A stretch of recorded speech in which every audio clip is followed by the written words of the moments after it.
Nii, kui nädalavahetusel on võetud kaasa pere nooremad liikmed, siis nendel võiks lasta kõigepealt lihtsalt astuda, kes on esimest korda lumel, võib-olla seda üle aasta teinud.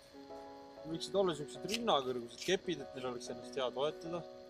Nad võiksid lihtsalt astuda, jalgjala ette, jälje sees, siis ei lähe need suusad meil ka kogu aeg risti. Lihtsalt astuda. Kui laps on juba vanem, selline 4, siis ta võiks ka seal paaristõuget natukene juba proovida, et ta saaks teada, mis tunne on libiseda suustega. Nüüd vahepeal võib juhtuda see, et lapsed kukuvad, ikka nad kukuvad ja siis on neil raske püsti tõusta. Suusad on tõenäoliselt kuidagi ristis alati, kepid on kuidagi ristis. Kuidas siis püsti jalaks saada kõige lihtsam? Alati selili, jalad kõrvuti ja külgede peale maha. Siis siit aidata ennast niimoodi püsti.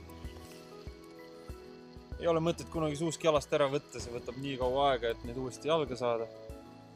Selili, suusad kõrvuti külje peale, siis on hea püsti tõusta. Laps on nüüd julgeb juba ringi peale minna, siis tuleb kui mõni laskumine seal vastu võtta.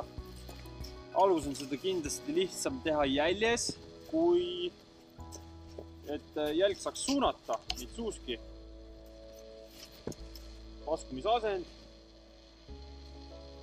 ei pea olema väga madal, aga siukene natuke põles kõverdatud, et saaks enda jalgu põllida. Ja kui peaks juhtuma kukkuma, ma näitan kukkumisega ette, et siis peab peale, külg maha on kõige mõnusam ja mugavam kukkumine. Peale vaja sügavalt.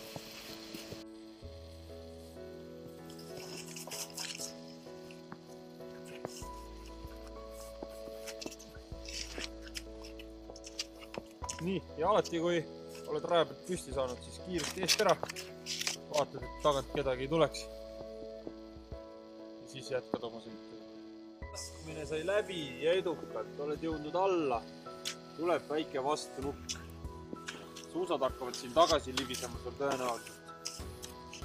Paned kohe suusa jäljest välja ja astud vaikselt käär. Kui hakkad sul kääri ka tagasi libisema, siis keerad suusad mäega risti. Lähed külge ees.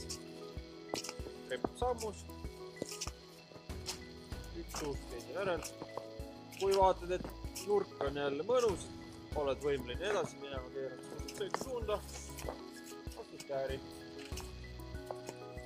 Kuni saad minna jälge tagasi.